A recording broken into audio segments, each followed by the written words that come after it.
Now, the rest of the story. Bill goes up to the distinguished-looking gentleman. He says, "Look, I've got to get out of here." With an air of condescending sympathy, the man asks why. Agitated, Bill explains, "Because I'm not crazy." His own words, of course. Anyway, Bill is forced to concede that he admitted himself to this Meadowbrook Hospital. It was his own idea to be here in the first place. But what gave him such an idea, the gentleman calmly queries. Bill looks down despondently past his institutional smock to his institutional slippers, and he says quietly, "I tried to kill myself." And that is so. Everything was going wrong for Bill. His girlfriend had left him. His professional prospects had collapsed. He was broke, so broke he could no longer pay rent, wound up sleeping in an all-night laundromat. The city was sub-freezing that winter, and laundromats were the warmest places to sleep. In any event, Bill was 21. He could go home to Mother, but he hated the thought.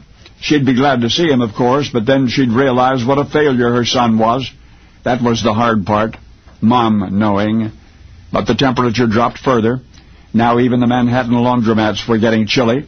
So Bill swallowed what was left of his pride and went home to Hicksville. Oh, really? Hicksville, Long Island, New York. Mom was not home. Just as well, Bill thought. He let himself in.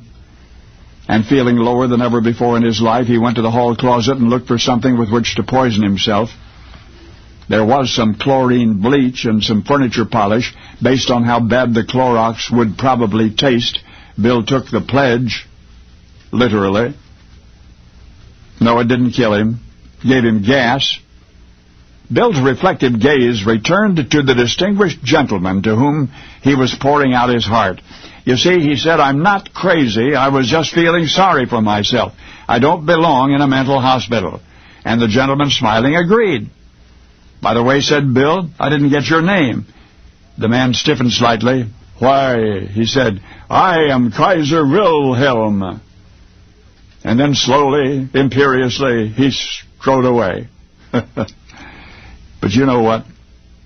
Right then and there, Bill decided if he ever got out of Meadowbrook Hospital, and if he ever felt depressed again, he would recall all of the people he'd met during those dreadful weeks, the incurable schizophrenics, the chronic heroin addicts, the sedated serial rapists, the hopeless alcoholics, and yes, Kaiser Wilhelm, the people with real problems. And wherever Bill stood at that moment, he vowed he would leap for thankful joy. For Bill was eventually released from Meadowbrook, and he kept that promise to himself. And now whenever you hear his music, and that music makes you happy, you will remember that it was written and performed by a very happy man. The world of popular music, populated by a multitude of pretenders, and only a handful of heroes. But you've always placed among the latter, the heroes, a gifted songwriter and performer named Billy Joel. Billy Joel. And now you know the rest of the story.